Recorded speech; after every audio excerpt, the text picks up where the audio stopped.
Assalamualaikum. Here is Hina with English news. First headlines. Countrywide load shedding increases as energy shortfall crosses 600 megawatt.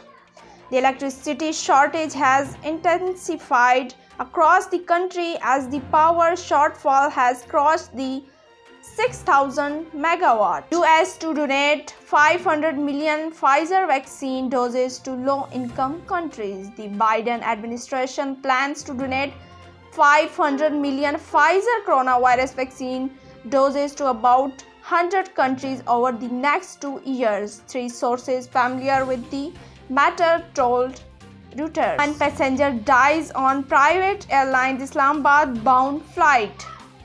A woman passenger has died of a severe heart attack during a private airlines flight when the aircraft was landing at the Islamabad International Airport. Chief of Army Staff General Qamar Javed Bajwa assures business community of full support.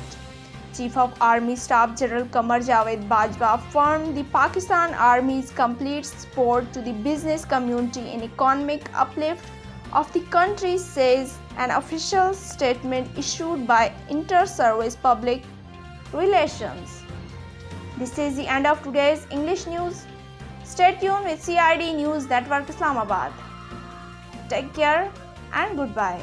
You are watching CID News Network Islamabad.